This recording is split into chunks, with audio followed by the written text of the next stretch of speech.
Good afternoon, and thank you for joining the webinar. It's the top of the hour, so we're going to go ahead and get into it. Thank you for joining, and I think that we are going to have a very valuable discussion coming up for everybody who was able to attend. The topic of this webinar is accelerating data transformation for payers. We're bringing together two organizations whose technology is on the leading edge of data management and business processes servicing the healthcare industry. That would be Snowflake, the next generation of cloud data management capabilities, and Innovaccer, which really is the next generation of clinical data management and population health management capabilities, also servicing the healthcare industry.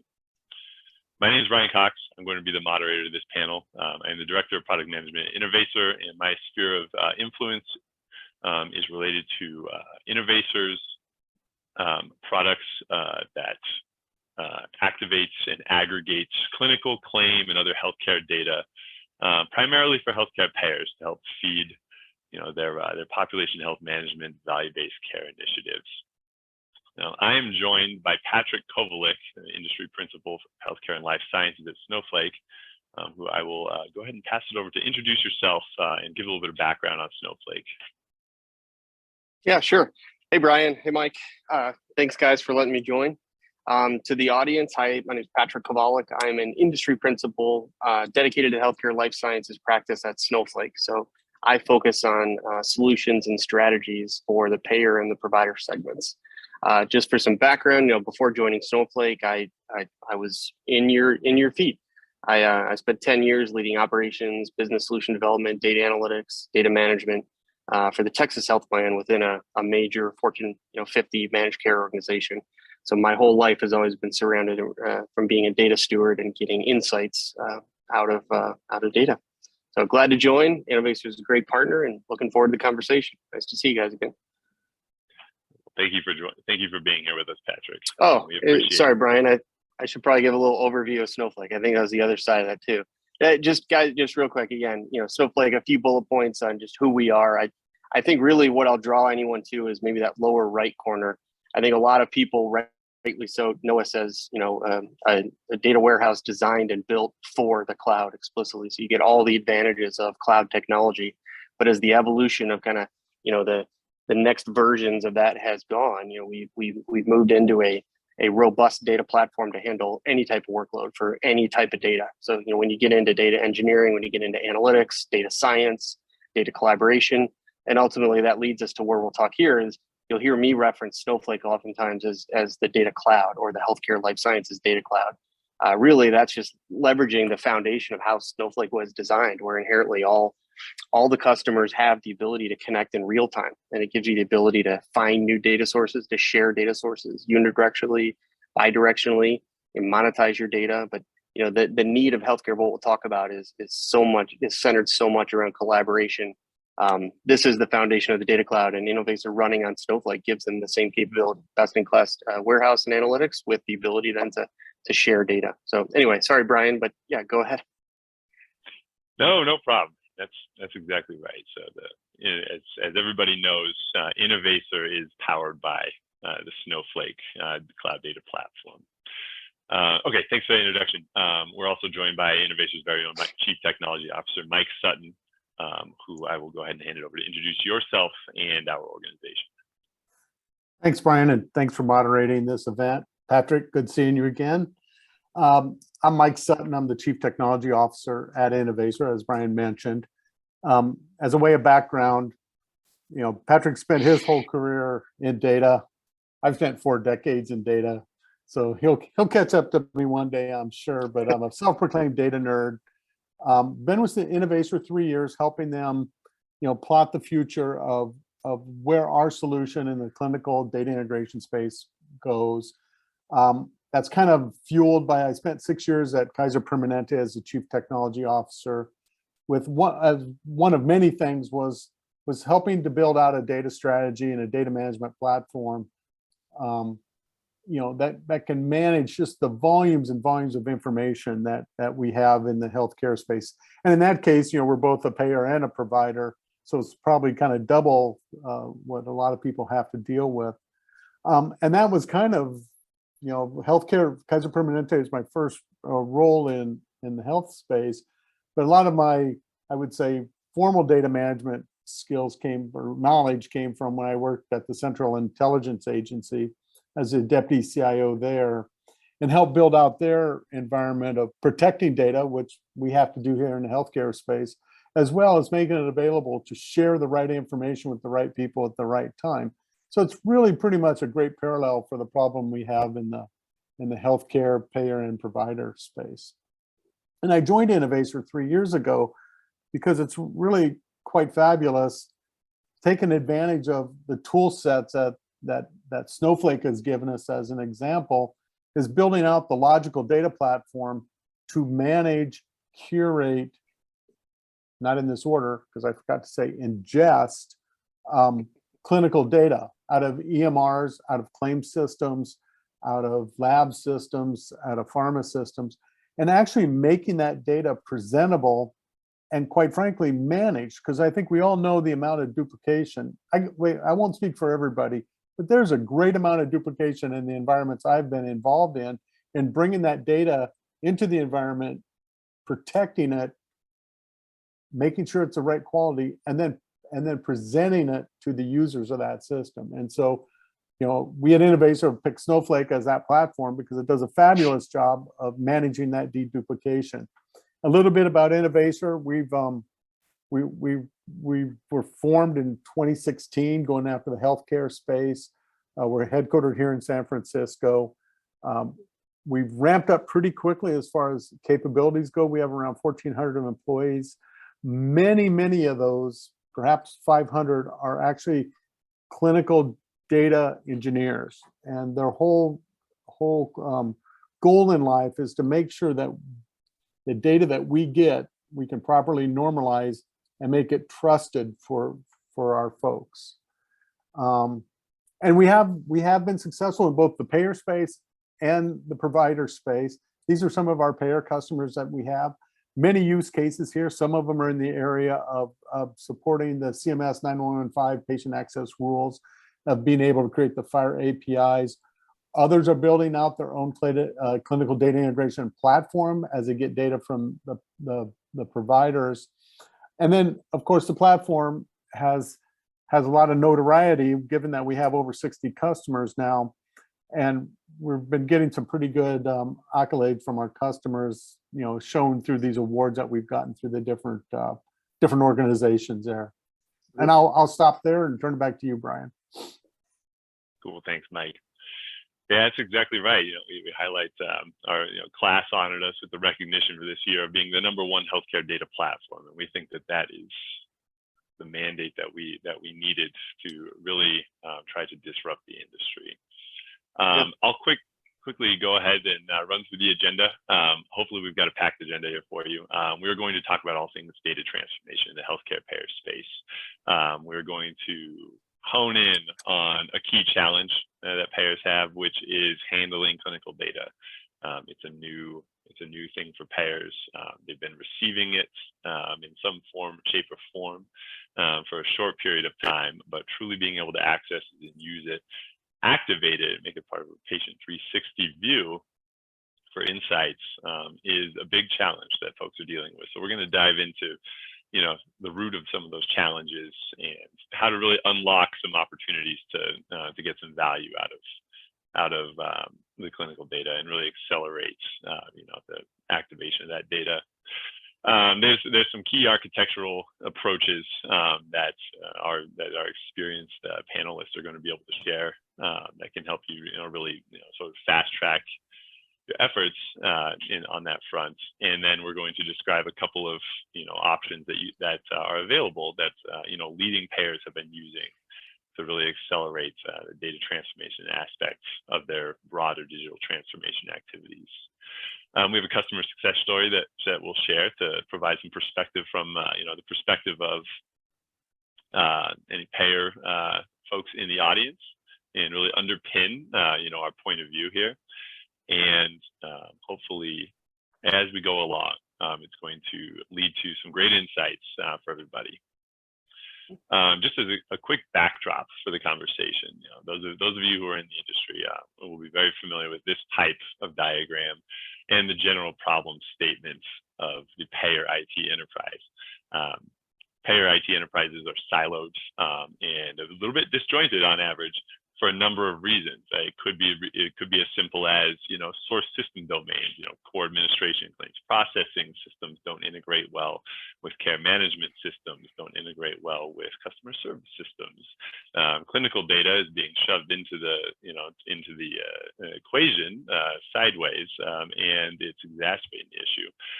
But there's other aggravating factors too.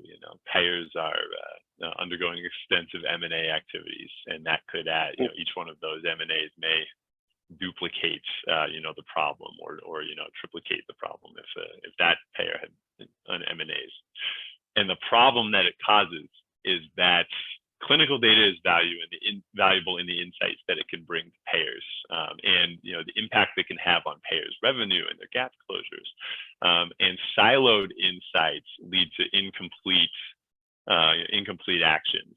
They can be as harmful as a lack of data in the first place. And that's where the need for a data transformation component to a broader digital transformation is really unearthed. Innovaccer and Snowflake are servicing this problem via Innovaccer's clinical data ingestion solutions. We are, as KLAS is recognized, the #1 healthcare data platform. And one of the main reasons is our expertise and our pre-developed hardened assets that we can deploy to take a bunch of siloed outsourced systems and data feeds, activate the data, normalize it, ingest it, and provide a true 360-degree view of a member across all different aspects of a payer's business, whether it be the financial component, the clinical component, the broader population health question. Innovaccer clinical data ingestion and our data activation platform bring that data together. We have a bunch of pre-built assets, 270 and growing, pre-built clinical data connectors. That's ingestion pipelines that we've already developed that we can deploy rapidly for virtually any EHR system of any version that's out there in the market. We have a huge stable of data architects and engineers, which are tough to source these days, and we can deploy them for our customers. Once again, just speeding up the ability to deliver value. Yeah, Mike. Oh, I thought I heard someone say something. The other key components of Innovaccer's offering that really give us a strong point of view on these topics is our unified data model. This is the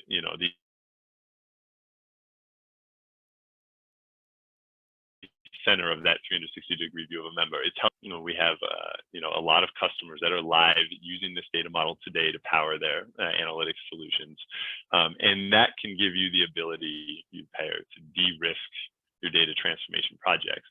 We have proven assets, rapidly deployable, that can allow folks to focus on the more strategic aspects of their projects. And so, with that backdrop, we'll go ahead and get into the discussion. We're going to kick things off with a quick poll from the audience. So we can go ahead and make the poll live. The question is, what is your organization's current data transformation status? Are you all done? Do you have your next generation platform available today? Is it ongoing, but we've got a less than 2-year time frame for completion, greater than 2 years, but we're just getting started, maybe in the planning phases, maybe in the technology acquisition phase, or is this not currently in your organization's plans? That'd be interesting to know as well. Go ahead and provide a short time to conduct the poll. Looks like the poll is closed, and the majority of the audience is ongoing, with a greater than 2-year time frame for completion. And that really tracks with what we've seen out there in the industry. I'll go ahead and show a broader industry perspective on the topic. Only 4% of the industry is what you would call done with their data transformation projects. let's see, those of you who responded that you were more than 2 years out, you are right in the middle of the heat map of the broader industry. So congratulations to you for making your investments early. And those just getting started also have a big cohort that's right alongside them. And of course, I'm sure that you are feeling the pressure to accelerate. And then Brian, I might add that, I would say 2 years ago, I think in this particular case, almost everybody is starting to move on a data particular strategy. But 2 years ago, that number wouldn't have been as high as it was. There were a lot of folks really that recently that, really didn't know what they were going to do for a data strategy for their enterprise. Sure, they had, some data warehouse ideas, some application specific things being built, but doing something at a broader scale has really quickly evolved over the last 2 years. And I kind of relate that just to, in my opinion, two things. One is, we spent a decade putting in EMRs, and that just consumed, the provider space. And and now it's in place, and the great benefit of all that, and despite all the people make fun of how complex EMRs and how much money it was and all that, but it digitized our health records, because Patrick and I wouldn't even be here had that not been successful and been over the last decade. And then now it's kind of ready. Now it's like, how do we take advantage of all this great new information we have? And so coincidentally, all these the hyperscalers and the Snowflakes and all these capabilities in data management have evolved super rapidly in the last 2 years. So it's just a perfect storm. Data is available and the tools are available for us. So I just kind of, I've seen that, and it really is, perhaps you could say it was 4 years, maybe 5, but it's really been a ramp in the last 2 years. Yeah, same thing. And like what I pick up on, I'm glad when we take these surveys, like I worry just as much about the organization that hasn't started yet as I do as the one who says they're done. Because you know that too, Mike. There is no end game here. You're always evolving, and that's what we're going to talk about. So sometimes I worry, and I say a prayer for whoever hasn't started and who thinks that it's over. Hey, we got on a new system and we're good. Just sit still, because healthcare, if there's one thing we'll talk about 1,000 times today, it's healthcare changes, and the data constantly grows and changes. So yeah. Great point. Absolutely. Okay. All right. Well, with that, we'll go ahead and get into the panel questions. Question number one: most health plans have started their digital transformation, as we've seen, but a major component of that journey includes transforming the enterprise data infrastructure for the reasons that we discussed. What emerging business needs are payers intending to enable via these transformation journeys, and why is it crucial to the broader success of a payer's business? Patrick. Yeah. You were reading my journal entries, Brian. This is a great question. I mean, this is what we're talking about. Like healthcare data, the need for visibility, the utilization of the data, even once you have it, it's just exploded in the last couple of years, especially. Organizations, and this is payer or provider, like neither of them can thrive if all they're going to do is just use the data that's at their core. It's no longer just claims over here and medical records over here. The payers are absolutely seeking out, as anything from operational efficiency to value-based care delivery to value-based contract management. The payers need clinical insights. And then on the other side, the providers need, the longitudinal view and the assessments that, that the payers provide. So, and then both sides need, wearable technology, and, the member needs all those parties to actually talk to each other. So, this is the key explosion here on this question. It's like, and I lived this. I remember when we first started seeking out, clinical data with some of our top tier hospital systems. You can get a lot of value out of that clinical data, and we're not talking just with a HEDIS measure retrospectively. You're talking about what is the value to me as a payer of getting a ADT alert, an admission, discharge, or transfer alert, and getting that data, but getting it 3 days late, and then it takes 2 days to load. What can you do as a payer if I already know that the member has been discharged, versus what as a payer could I do if I can actually help and facilitate that discharge plan, to help with follow-up assessments with a therapist or a rehab clinic or a SNF, or, putting that person in a follow-up appointment with a specialist for a provider who's top quality or in a value-based contract. This is the interaction. So, I talk about this a lot. Interoperability isn't just a mandate from the feds. This is a discipline that is proven to have full value, and everything from risk and quality management to, I mentioned it, provider network scoring. These are all there. You blink your eye and electronic visit verification data comes in. So, at no point, to that kind of opening comment I meant on the survey is, at no point does the data ever sit still and healthcare says, okay, everybody calm down, catch up, go ahead and load it and tell me what you see. Every day there's some new insight, and the more that they're put into silos, that's the challenge. So, both sides need more, both sides need it faster, both sides need a platform that can look at it, with bigger data. You want to look at transactional data on one person, and then you want to look at 10 years of population data on a whole population. That is the huge shift in the market in the last couple of years, that I lived myself, and that I've only seen exponentially magnified, coming through a Snowflake view. So just anyway, for me, that's the challenge here. Whether it's a compliance requirement or a new business opportunity, you have to be able to flex your operations with the ability to innovate, if you want to be a payer and compete. Mike, I don't know, do you see the same both from current hat as well as your other hat? Yeah, you bet, Patrick. In fact, I was going to kind of say what I've been observing is that there's a business need in the space for payers to provide, affordable care. Duh. I mean, that's been the mantra for years. But the way they're doing that now is there's expansion. I mean, there's mergers, there's acquisitions going, and the idea of kind of looking for economies. And so what I've been observing is, kind of this mergers and acquisition type work going on. And in order to get more and more services for their membership, they are making more and more contracts with, the providers.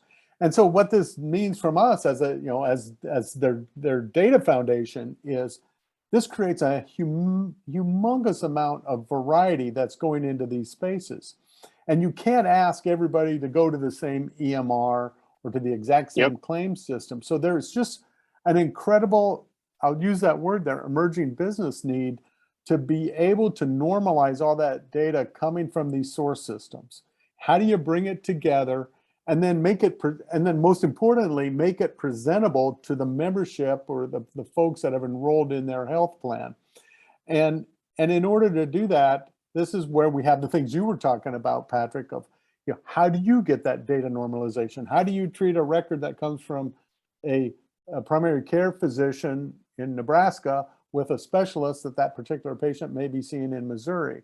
And how does that data get in one place so you can get that view, for one, so the payer can make better decisions around how to improve the health and maintain the health of their member?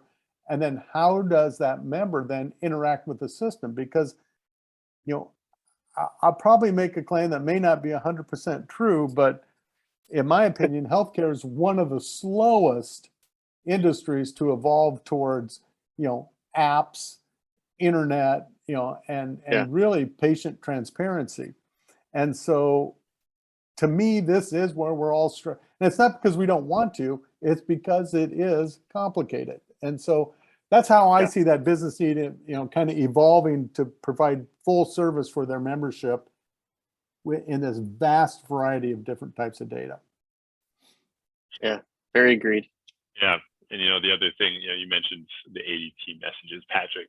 For the payer community, interoperability is almost a four-letter word, because the 21st Century Cures Act, puts such a heavy burden on the entire payer industry in terms of investments to create a patient access API that doesn't have a very strong use case today, but it required them to begin this data transformation journey. And if you try to read the tea leaves from CMS and the ONC, the payer-to-payer data exchange and all the various other integration points between other constituents, the payer is going to become the nexus of that true longitudinal health record that's going to follow a person, for the rest of their life.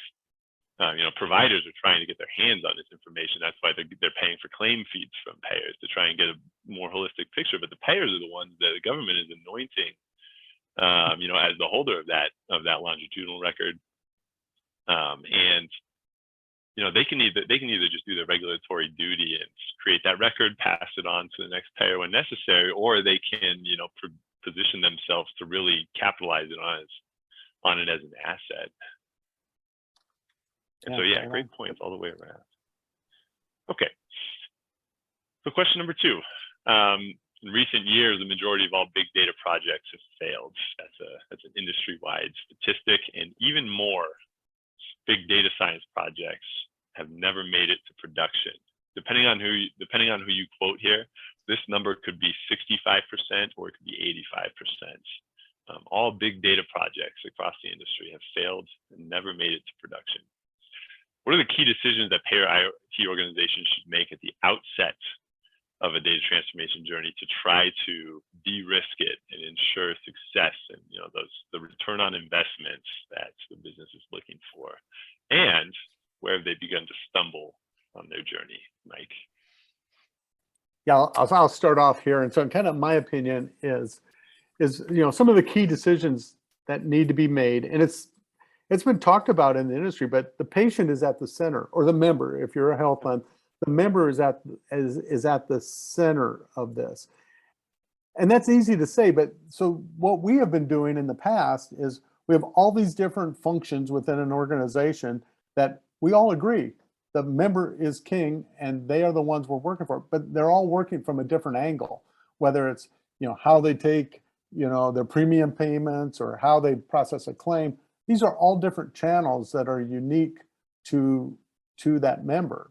And I think what an organization needs to do is make a strategic decision. And we're starting to see this. The role of chief digital officer is evolving. It's more and more, especially bigger organizations have created this role, for a chief digital officer, a chief transformation officer. But really, they're the kind of the quarterback or the coordinator for all of these efforts within an organization to put that member at the center of everything that you do for data. And then I think that's good. And then of course, the executive committee of the organization needs to say, we're doing this. Because all too often, you kind of get yes, this is a good thing, but there's never the investment behind it and never the big corporate push. And then to me, so let's say that happens and we get the corporate initiative, is that where's some of the stumbling going? And I think all of the best intended folks in the world, if you don't get some governance behind how the data in an organization is managed, it's very difficult, even with the greatest tools from Innovaccer, the greatest tools from Snowflake in there. If you don't know how you're going to say this is the master data for this information and let the organization know that this is where, this is the source of that, and this is how we make decisions around the use of that data, then I think there's some stumbling that goes. Yep. And we've seen it with many folks that we're working with. But you also, the good news is you see the evolution of how that matures, because you learn by doing. And if there was a perfect data governance process and strategy, we'd all be following it and it'd be out there. But every organization has to go after it a little bit differently, in my opinion. What are you seeing, Patrick? Yeah, I was scribbling some in my yellow pad. You hit the big ones. I mean, and I really appreciate that you remind you. Like, again, I come from the payer space. You live and breathe with the provider. Like, that's the story that you and I tell the most. But I'm glad you gave the reminder of it's supposed to be for the member, for the patient. And I was talking to a colleague the other day, and like the technology has now caught up. I mean, you have the ability to reach technology in any format and any size and any scale. And that, the technology can establish more trust across this whole healthcare ecosystem and match up the collective missions for both of those, personal privacy, but in the end, reduce the number of times that a patient has to tell their story and you'll win. All three actors can win. And that is so key. And, back to, like, what can you do? I mean, the first two thoughts come to mind, the way you worded the question is, it's the payer IT organization, number one with a bullet is just ensure that the IT and the businesses are aligned. That's probably, I lived a digital transformation myself, well, probably multiple. But a lot of people ask me, hey, Patrick, what have you seen of the organizations that are on webinars, or they're leading or winning class awards? What is the common denominator? And a lot of times some of it is just simple. They have really good IT business alignment, and they've got that central skipper. They've got a chief digital officer, a chief data officer who's bringing the two sides together so that they know that there is a plan. Because none of these journeys get done in 30 days, and you need to have this data strategy that is understood by everyone, because you can't just set up a platform, set up a tool, without governance.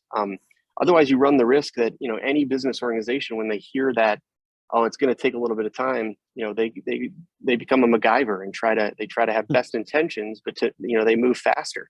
So the common denominator is when organizations are on that same page and there is that skipper that keeps the boat moving and the goalpost firm. That's where they win, and that's the biggest stuff. And the stumbling blocks. I mean, Brian, you kind of asked what holds it up, and I think in healthcare too, Mike, you hit it on the head. We're both being polite on it, but too often in healthcare, there's just no, we're good, we're okay. We haven't hit a problem yet, so we're we can push off cloud or push off something for a little while, or it's just band-aids on band-aids, and but at some point, on-prem solutions or that old school stuff just does hit a max capacity. And maybe my last one again, and I thought my organization did this great, is organizations need to think about how to fund for programs, not sprints, because you've got to, these journeys and the ability to connect all the elements of an ecosystem, they have a runway. And so, just be realistic on it and commit to the strategy, and you'll get there. And then obviously too, Mike, you probably agree. I mean, you got to have some quick wins, keep everybody excited, know that I can roll out a workload, I can find a new data set, and I can have that one story that says, hey, I solved a member's problem, or I figured out across 100,000 providers who are the best performing. And that's where you want to commit if you want to have the successes that the top organizations have had. And Brian, you didn't ask this question about what is not people are stumbling on nowadays. I would say because a few years ago, security and privacy was kind of a big stumbling block. You couldn't get over that hurdle. But I've seen, I don't know, Patrick probably also, I've seen CISOs really come along and embrace environments. And in fact, you could be as bold to say, perhaps your data is more safe in a Snowflake enclave than it is on your file server sitting in a data center in Poughkeepsie. I just thought I'd throw that in there, but I haven't heard that one for a long time, actually. Agree also with you. Yeah. It's been a welcome shift that they've, instead of always finding a reason why not, they find reasons now to trust it so they can do more. I mean, that's the pivot in the last couple of years. Is it's so easy to resist. It's tough to embrace and then move forward. And the ones that are doing that, they're getting past that, Mike. You brought up an interesting point about existing on-prem solutions. In the 10 years that I've been in the industry, I've seen this is really the second wave of data transformation that payers have been trying to undertake. Right? Everybody had a big EDW investment earlier, about a decade ago, or maybe a data lake. They realized that they needed to get all their data jammed into the same relational database, and then the war to define the data model kicked off. There was no oversight from the executive team of it, trying to steer a cruise ship with a couple of oars in the water, right? How what is the ideal path towards sort of going beyond those existing investments, superseding the need to sort of avoid sunsetting an investment that's already in flight? How can you use a new cloud data management solution, like say Innovaccer's ingestion pipelines, in parallel with other existing? How can you prove that ROI story without sort of upsetting the apple carts of other folks who may have been involved in earlier decisions? So I'll start there a little bit. I think one is this idea that a data platform, a data lake, or data fabric, whatever your favorite terminology for this is, it's not a rip and replace event.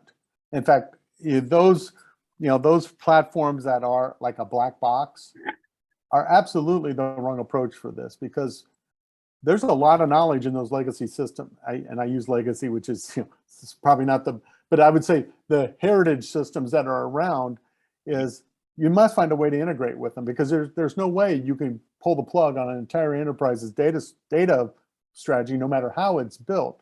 And so I think the ability, to come in from an open standpoint to be able to interact with those existing systems. And then Patrick mentioned it, go for those quick wins. You find something, well, I can take this data from this existing environment, plug in some of this new data that I'm getting sourcing, from external sources, boom, then you have a new thing. Then you can start retiring the pieces after you build that trust. Because there is nothing more sacred than data in an organization. And the minute you do bad data to a customer, a clinician, an actuary, it's game's over. And so you have to build trust in how the data works and the data flows. So yeah, good points. Very true. Okay, all right. So that sort of leads us into our second poll question. Try and get the opinion of the audience here. So we go ahead and activate poll number 2. What has been the biggest challenge, for you payer customers or other customers in the healthcare industry? What's the biggest challenge that you've experienced with your data transformation journey? Where have you been stalling out? Key possibilities would be a lack of internal resources. So your project was defunded. It didn't have that full top-down investments and commitments. The data model is challenging to identify to serve all of the stakeholders that it needs to be able to serve. You're shifting project goals and aims once again due to a lack of a true coherent vision. You can't get your data migrated to the cloud for all sorts of reasons, whether it be security or simply logistical technology constraints, funding constraints, or something else. We'll go ahead and leave it open for just a second. I can see the possibility that each one of these answers will be chosen.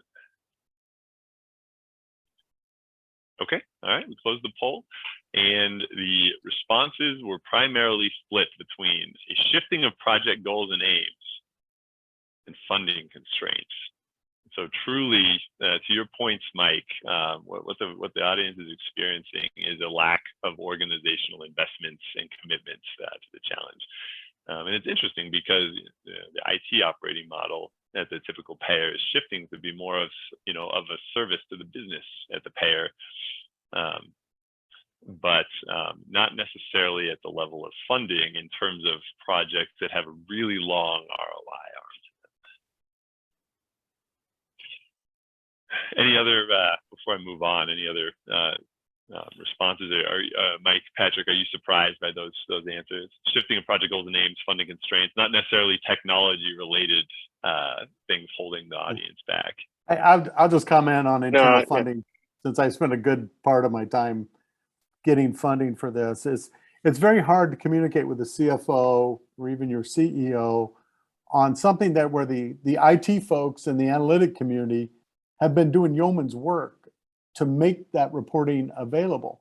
And it's so hard to really explain, what the duck looks like under that water, of how much gyrations a file or data goes through to get from a source transactional system into that hand of that analyst that's providing these, reports and studies for the executives. And it's very hard. And for somebody who's not experienced in that space, they go, they hear the word FTP server and data duplication and blank fields, and it's very hard to explain why that's so inefficient in this process. But data gravity, moving data around and copying it multiple times is not a good practice. And so getting that articulated in a financial way to be able to explain to the CFO, there's money, there's a treasure there to be found if you can capture those efficiencies. Yeah, absolutely. Agreed. It's probably a good lead into our third question here. If when you're talking to the CFO, it's a lot easier to sell, an OpEx-based solution than a large capital expenditure, right? So enter Snowflake's solution, an industry-leading healthcare data technology provider. What are the most successful payer organizations, Patrick, doing to leverage the Snowflake technology, and how is it starting to unblock some of these hurdles that are out that everyone's experiencing? Great question. I think first of all, the most successful ones are they're embracing it. Again, a glass is half full type organization. You know, when you're an organization that deals with 50 million members and hundreds of millions, if not billions of claims, and you want to analyze that, you know, you need a platform that has no fear for, you know, size, scale, concurrency. You know, that was, you know, I kind of made this joke of a MacGyver solution, you know, a couple of minutes ago, but you know, you get comfortable always figuring out different ways to just get creative on, hey, I'll run my analytics at 5 a.m. scheduled because I know the job finishes at 4:30, and that way then it'll be done by noon. And you know, the organizations that, you know, have embraced, you know, a platform like Innovaccer or Snowflake, they are just so far ahead because they're able to take the value from the data and the insights instead of just chasing, how do I load the data, how do I structure, how do I deal with IT to, you know, to allocate more server space or do a disaster recovery. So I mean, that's the first one that comes to mind. But you know, then it's the modern evolution of a data platform like Snowflake. It's, you know, it's for every workload you have, you don't need a different environment. You know, like our goal here that Mike and I both said without even knowing it is remove these silos. You know, there shouldn't be a platform for data science here, but operational compliance reporting over here or finance over here. You know, don't store your pharmacy and your behavioral health over here. And, you know, because it's okay, we don't have to merge the data. You know, putting all, you know, anything that is driven through data and with data, the more it's centralized, the more you have advantages for true data governance. You know, data masking policies, role-based access to sensitive data that's in one spot. And then as you share it to a BI layer, or if you share it outside your walls through collaboration, that is still, that resonates without having to rebuild it each time. You know, some of the biggest risks, you know, to payers are where data security and business rules almost exist in a SQL script on an analyst desk. You know, that's what those are some of the fundamentals that Snowflake removes, is, you know, putting it centralized and letting the power of the cloud reach out. And then lastly too, you know, it's no lie, you know, payers that have embraced the partner ecosystem is key. You know, the value of Innovaccer is, you know, the challenges that we just talked about is every day there's new format, every day there's a new EMR. You know, no one's ever seen the same Epic implementation once. So why have your organization take on the challenge of, you know, you need this data, but then you got to build it? That is what Innovaccer's bread and butter is. I mean, over 270 accelerators to get clinical data or different types of unstructured data into that format. That's a big investment. That's true partnership of, you know, when a payer has a platform that can both scale to, you know, to handle the data as well as then load it in faster, because that's the number one success. Find me a way to get insights within days, not quarters or years. And that's what I found, you know, with Innovaccer's data activation platform is, you know, to be able to get that data quickly. Absolutely. Yeah. Absolutely. And I'll just add about the successful payer organizations is, you know, Snowflake with, you know, it's fabulous brand that's out there, fabulous technology it brings. It really is helping these payer organizations, you know, take the big step into an enterprise deployment, because it's, in the past, it's always been so easy. Okay, I'll buy something to solve this problem. I'll buy something to solve this problem and this problem. But I think what the Snowflake architecture, you know, has brought to the organization is folks are seeing the strategic value of that data, and to Snowflake's credit, they've done a fabulous job in getting that into the, you know, into the executive ranks and architectural ranks in organization that make these types of decisions. So, you know, congratulations to those payer organizations that have kind of bought in on that bigger picture, because it is fundamental. Absolutely, and then probably the most common thing that I've observed, you know, amongst payer organizations who have some Snowflake initiative up and running is they're trying to be agile, they're trying to be scrappy, right? They've you know, they've purchased Snowflake for one specific purpose. It's one department, because, you know, Snowflake is scalable to make that type of cost profile possible. But you know, as soon as that acquisition occurred, other folks wanted in on it. They wanted access to the new shiny tool as well, right? And so, you know, yes, rather than allowing you know, Snowflake to become the new, you know, pit of you know, the pit of costs and misery for EDW, you know, finding ways to accelerate you know, the time to, you know, full operational value of the Snowflake investment is key. So it's really leading up to our next point about trying to get clinical data flowing into Snowflake as quick as possible. Figuring out what tasks and what investments are strategic that you need full control over as a payer, and which ones are more commoditized, or at the very least, you can get a great ROI for purchasing a given capability. And that's, Snowflake's partner ecosystem is really friendly to that type of decision model. And it leads nicely into the next question, where we start to really hone in on clinical data itself. Why is clinical data so hard for payers? Payers know that it's challenging because payers have been receiving CCDA documents and storing them on a server in their network somewhere for years. In fact, 73% of all unstructured clinical data today is inaccessible for analytics. And we were talking about trying to get those, longitudinal views of a member. It's one thing if you don't have any data, but it's even more of a shame if your organization is paying to procure this data and you're not even able to tap into it to create that full insight on the patient. And so the question to Mike, what's been the traditional relationship between payers and clinical data? Why is clinical data so challenging for payers to work with? Payers are data-focused organizations. And how is the reliance on clinical data evolving?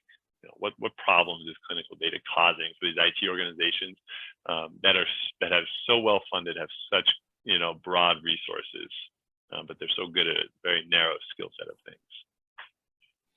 Yeah, I've gotten a new appreciation for that relationship between the payers and providers and in clinical data, and not just clinical data, in claims data and how it works. It's funny, we have geographies where we are, the Innovaccer platforms used for the predominance of the providers in that region, and then some of the biggest payers in that region. And it's funny to listen to both sides of the argument because, from a more detailed level, it's funny, if the payer is going to get the clinical data from the health system, they go to the EMR, they do some bulk loads, they take the files out, they dump it into a file. They probably change some columns just to mess with the payers so they can't figure out what the data is a little bit. Then they ship it to the payers, and the payers have an IT department that get this data. The first thing they do is start cussing out the providers for messing with the format of the data and how am I supposed to interpret this? And then they have to go through and curate that data. And then by some magical effort, then be able to connect that information with their claims data that they have. And it works the other way with claims files. The providers are going, where's my claims files? Where's my claims files? And they're notoriously late. They're notoriously inconsistent because last month's or last quarter's batch of data has been reformatted for this new format. So I have to pay for IT people to do that normalization so that they can load it. And we see providers that, like even just for quality scoring, they just take what the payer says because they can't verify it or not. And so in this new world, if you could imagine that they're using the same data model, the same data formats, and even more importantly, the same semantics with this variety of different transactional systems on both the claims, the payer side and the provider side. We've been fortunate to be in situations. There's a new controversy going on between payers and providers now, is once this data gets normalized, how are they going to split up the savings? Because there's so much inefficiency in that process. Who gets which savings? And that's a great conversation to be having because the end result is the patient and the member is the one who benefits from a lower cost of care. So, I love that story because I've seen it firsthand, and it's just a notoriously inefficient IT exchange. That is the way we were doing. I was in oil and gas business back in the 90s, and it was the same thing there, but they eliminated it with the adoption of APIs and web services and those types of things, and data standards with the same ontologies. So sorry to go off on that one, but it really is a very inefficient process between the two players. Yeah, and I say the same. I don't mean to keep agreeing with you, but that's the problem historically. To your question, what has been the traditional relationship? And historically, it's always been that the two sides just stayed in their lane. Clinical data resided with the provider, and payers learned everything they need. Their objective was, pay the darn claim, handle the authorization, handle the assessment, and sort of never the two shall meet. And now, like, this is a good problem to have, that they're realizing that both sides have quid pro quo, and you can absolutely complete that longitudinal record and get, and then I think a big explosion of this is, just wearables have brought a lot of this together. When you have, medical devices and Apple Watches jumping in and showing how fast they can do it, I think this plus then, regulations and mandates, and what I love is when you have accreditation agencies and, HEDIS measures and star ratings actually start to put dollars on proving that you are doing this type of interoperability and this different type of data looking, with health equity and whatnot. This is how you change the market. And so you can no longer just say, hey, it's not my problem, or it's too complicated. You have to find a way to bring it in. And but Mike nailed it. I mean, the problem is when something takes you months to pull in, or you don't have the resources and you have to keep the lights on, or you have to remain compliant, those projects all get pushed off to the side. So that's the main problem it caused.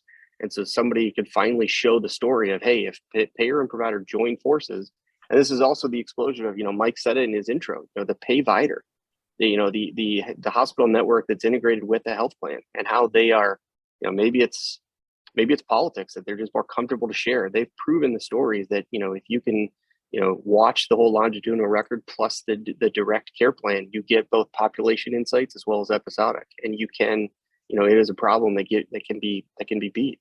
So I love those. And it's so easy in healthcare to kind of tell the glass is half empty. Like I always remind this of, tell the glass is half full. Like these stories, when you are sharing data and you embrace how to share it and you give trust, and if both sides know they're going to get value out of the data they share, again, back to the history, Brian, is it used to just be very isolated one directional data shares. And now if there truly are, with platforms like Snowflake and Innovaccer, bi-directional, you are going to be more willing to engage and share, and then you'll get those insights. Otherwise, you were always just like, yep, I'll share you something every 30 days. And it was almost more just, that's where we're at still to the day. There's still so much retrospective analysis, and we need to get into predictive. And then even I always go that going beyond predictive, getting into influential analytics. Not only if I can predict what's going to happen to Mike, but if I can influence what I want to happen to Mike, then both sides win. And I think once you layer the walls, I was spoiled, Brian. My chief medical director was just the greatest guy. Like he always embraced vendors, and he just had this mantra that, he's like, you don't win by hoarding your data. You win by what you do with your data. And if you can think like that and exchange, longitudinal clinical, you put yourself in a position to enable that. And again, back to the theme of like what payers are winning, the ones that have figured that out. Yep, absolutely right. Absolutely right. Okay, so we've established the problem statement well. We've established that there's ample opportunities to capitalize here. Let's hear quickly from the audience once again. We'll make this poll live. What is your organization planning to do with clinical data? What is the top priority from a strategic perspective right now, driving these efforts? Is it predicting member outcomes, reducing the overall cost of care, a huge lever you can pull, creating a positive member experience, complying with government regulations? The fourth one's not very fun, but it certainly is a large lever as well. We'll go ahead and leave the poll open for just a moment here. Again, you can see how these polls parlay off each other. The minute you get going on a value, delivery project, the feds drop a compliance regulation and it reshifts it. So, competing resources, dollars, you got good questions in here, Brian, because they're more related than you probably, realize when you draw them up. But that's why a good skipper and a good plan and a good strategy keeps this going.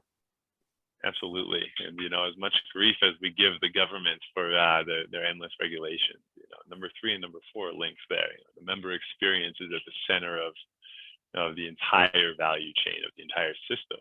CMS, the STARS ratings are going to change next year to rely almost entirely on, your ability to create that positive member experience, impact their outcomes in that manner. And these aren't even the three of us telling. Yeah, these are, while you're closing that, these aren't even the three of us telling stories as professionals. I mean, we've all had some healthcare encounter, and that I don't mean to say it twice, but tell your story once to your physician and your care team, and you just feel differently. If you can walk into that secondary organization and they already know what happened and how you got treated, and they just flow, I mean, that is a game changer. You as a member want to engage. I want to go to that follow-up appointment.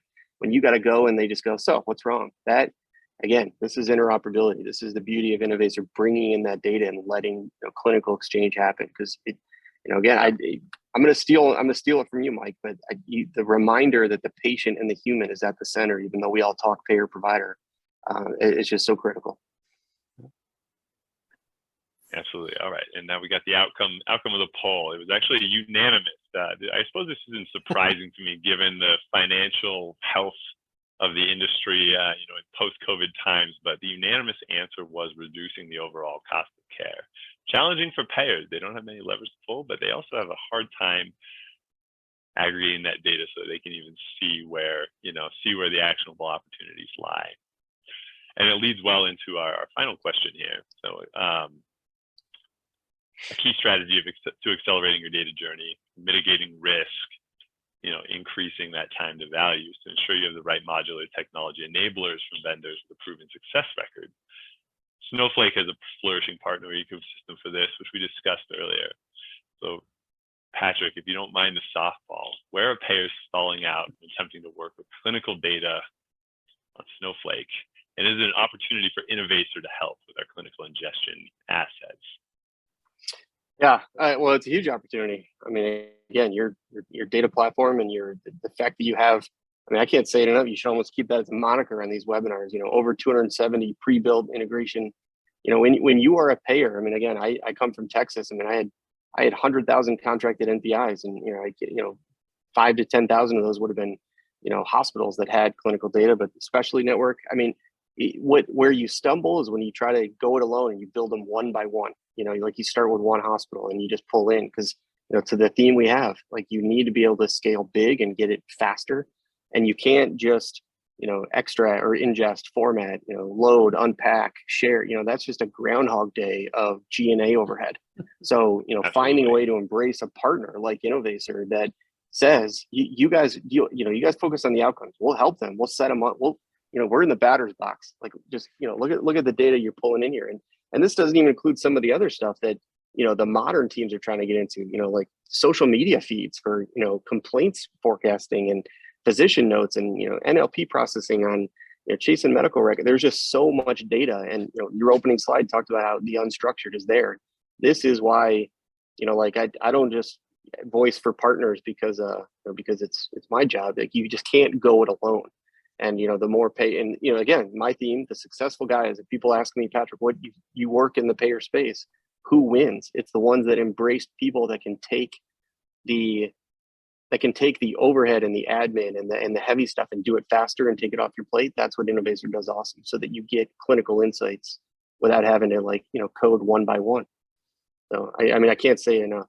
Anyway, I'll let you weigh in on or explain kind of this slide, but this is definitely the spot that an ecosystem like Innovaccer thrives in. I think you did a great summary, Patrick. I just want to parse out one piece of it. You can't just take the data and pass it on. And that's what that whole thing in the middle in our data activation platform that we power into Snowflake is, if FHIR is the FHIR API standard is a fabulous messaging standard. It's great, but it doesn't do anything to manage data quality. It doesn't do anything to date. Now there's going to be futures to make sure that you identify the proper identity and that you find duplicate messages and that you create the quality of the data. Because, and I said this before, is when bad data gets to the right-hand side of this slide and gets into a clinician's hand and gets into a data scientist's hands, game over. And so it's not a simple fact of just taking the data and passing it on. And so you do need to have this curation, and it's all those things in there, removing duplicates, EMPI's the patient and master patient index. You have to do identity resolution, because heaven forbid, a horrible mishap would be you send the wrong data to the wrong person. And these are all things that just will not happen. And then to me, without this extra gate, as you process that data and curate it, to get it to be enriched with all the value of the other data that's being provided and cleansed, it's a necessary step. And so I just parsed that. You said that in your summary that you did, Patrick. I wanted to pull that out in particular. And so here, yeah, so building on that, here's what, where Innovaccer can really come and jumpstart some population health management use cases on Snowflake for a payer. So one of the great technology enablers that Snowflake offers is that SnowGrid technology and the ability to do a secure data share between Snowflake accounts, as if everything was in the same schemas. And so the way that we can rapidly deploy Innovaccer's ingestion pipelines to increase time to value and really get the clinical data flowing into a payer's own Snowflake environment is to deploy our pipelines, which we've talked about. They can ingest all the clinical data that exists out there today. We cleanse it, ensure the data quality, like Mike said.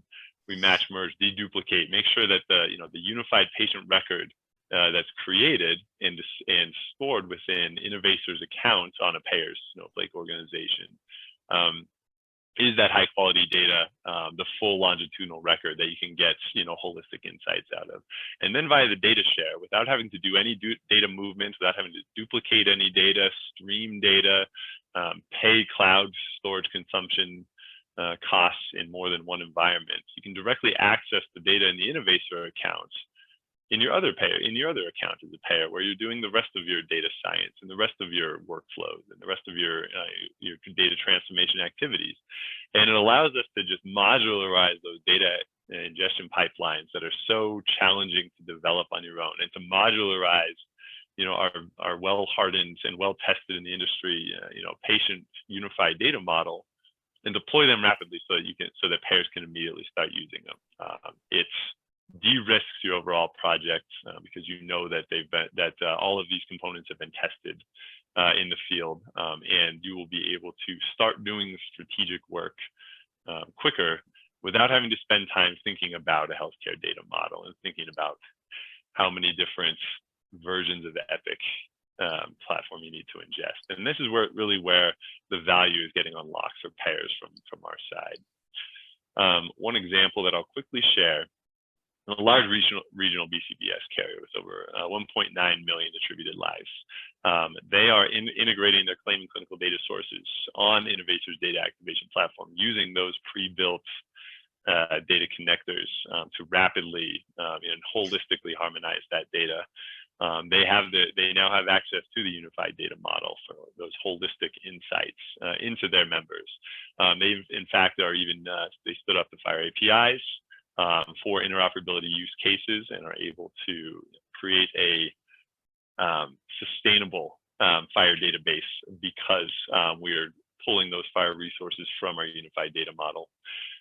They've unified patient records, and we're able to rapidly deploy and receive times of value in exchange for their partnership with Innovaccer. And it's a really great use case of exactly how you can purchase existing assets to speed up your project without giving up your grasp on the things that really matter to you from a strategic standpoint. And so I know that we're just about at the end of the webinar here. Once again, Innovaccer Clinical Data Ingestion has a couple of key accelerators that can be rapidly deployed for payers in a modular manner. 270 plus pre-built clinical data connectors, a large army of healthcare data architects and engineers to augment your own staff, so that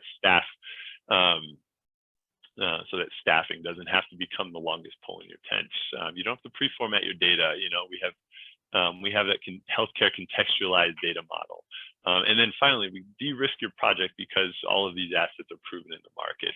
And so you can be sure that, seeding a bit of development to an off-the-shelf product here isn't going to add risk to your overall project. In fact, it's going to de-risk it and give you a better chance of success. Not being in that group of big data projects that never makes it to production, rather allowing you to start serving your business needs as soon as possible.